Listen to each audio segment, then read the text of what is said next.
ኦኬ ጥያቄ ቁጥር 62 ላይ ደርሰናል። እንግሊዝኛ ኢንትራንስ ኤግዛም 2016 ግራመር ፓርት ማለት ነው። ጥያቄው it is dash hot to toil in this room ይላል።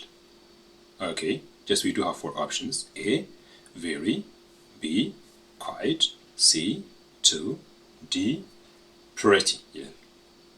እስኪ 10 ሰከንድ ወስዱና መልሱን ዲሳይድ አድርጉ።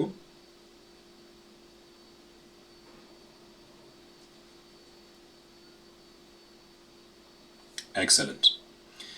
እዚህ ጋር ሶስት መልስ የማይሆኑ አሉ።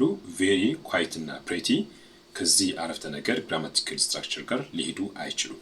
ሶ ትክክለኛ መልሱ እዚህ ጋር ቱ የሚለው ነው ማለት ነው። ራይት። ለምንድን ነው እዚህ ጋር ቱ የሆነውና ሌሎቹ ሊሆኑ የማይችሉት? ጥያቄውን እዚህ ጋር ብትመለከቱት it is dash hot to toil in this room look።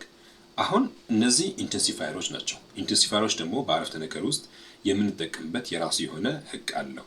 አሁን እዚህ ጋር ብንመለከት ከሆት ቀጥሎ የመጣው ቱ አለ፣ እንዲሁም ሆት ራሱ አድጀክቲቭ ነው። ከነዚህ ከቱ እና ከአድጀክቲቭ ጋር አብረን የምንጠቀመው ቲኦኦ ቱ ነው። በጣም ቱ ሆት ቱ ድሪንክ፣ ቱ ሆት ቱ ቴስት፣ ቱ ፋር ቱ ሪች፣ ቱ ቢግ ቱ ሊፍት ልል ይችላለሁ። ስለዚህ ቱ ይከተለዋል ማለት ነው። ግን ቬሪ ከሆነ ግን ቬሪ ኢንተንሲፋየር ቢሆንም ወይም ደግሞ የአንድን ነገር መጠን ለመግለጽ የምንጠቀምበት ቢሆንም ግን የሚከተለው ነገር የለም። ለምሳሌ it is very big ልል ይችላለሁ።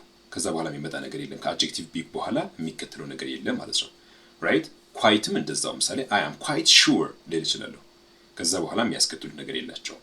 ፕሬቲም እንደዛው ማለት ነው። ስለዚህ እዚህ ጋር አድጀክቲቭ ፕላስ ቱ ከመጣ ቲኦኦ is the best answer. Thank you very much. 63 ጥያቄ ቁጥር ማለት ነው። እንቀጥላለን። ማንኛውም አንክሊር የሆነ ግልጽ ያልሆነ ነገር ካለ ኮሜንት ላይ ጽፉልኝ ያላችሁ። Have a nice time.